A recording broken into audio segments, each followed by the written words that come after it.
Hello అండి. అందరికీ నమస్కారం. మరొక మినీ వ్లాగ్‌తో మీ ముందుకొచ్చేసాను. ఇది ఏంటంటే బ్రహ్మోత్సవాల్లో 8వ రోజు వచ్చేసి స్వామివారు పున్నవాహ సేవన మీద వస్తారనమాట. ఆ రోజు స్వామివారు కృష్ణుడు అవతారం ఎత్తుతారు. ఆ అవతారంలో స్వామివారు దర్శనమిస్తారనమాట. ఇక ఇక్కడ బాంబులు పేలుస్తున్నారు చూడండి. నాగుపాము లాగా పెట్టి అది చుట్టూ మెలితిరిగి ఇక్కడ ఏం జరిగిందంటే అది మనుషులు చుట్టూ జనాలు ఉండటం వల్ల అది ఎవరి మీదకి పడుద్దేమోనని చెప్పి భయపడి అందరూ పరిగెత్తడం స్టార్ట్ చేశారనమాట. అప్పుడు అనిపించింది నాకు. ఇలాగే కదా జనాలు రద్దీగా ఉండి ఊపిరాడక ఇక తొక్కిసలాట కూడా జరిగేది అని అనిపించింది నాకు.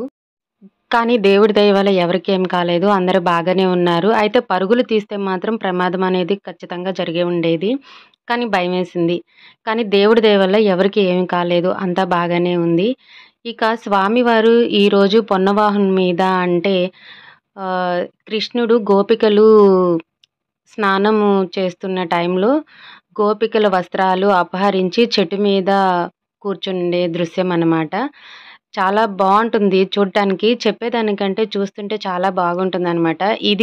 ఈ బ్రహ్మోత్సవాలలో వచ్చి ఇదే హైలైట్ అనమాట. ఈరోజు జనం ఎలా ఉంటారంటే తిరునాళ్ళ రోజు ఎలా ఉంటారో ఆ విధంగా ఉంటారనమాట. ఊపిరాడదు జనాల మధ్యన మనం వెళ్తూ ఉంటే. అంత బాగా జనం చూడటానికొస్తారు. ఇదంతా స్పెషల్ అనమాట ఈ బ్రహ్మోత్సవాలలో వచ్చేసి.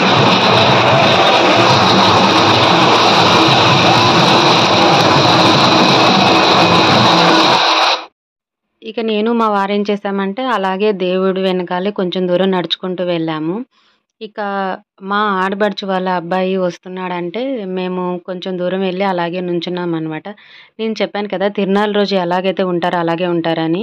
చూడండి జనాలు ఏ విధంగా ఉన్నారో.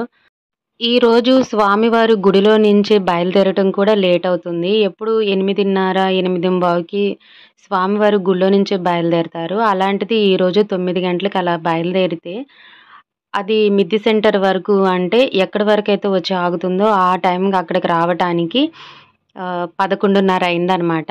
అంటే చూడండి ఎంత స్పెషలో ఈరోజు.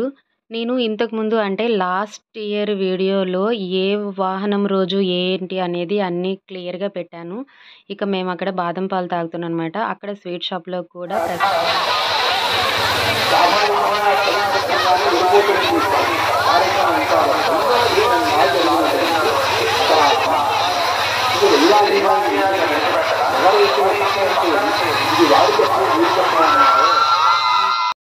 అక్కడ స్వీట్ షాప్ వాళ్ళు గూడా ప్రసాదాలు పంచుతున్నారు. అంటే స్వీట్స్ అవన్నమాట. ఇదేనండి ఈరోజు వీడియో.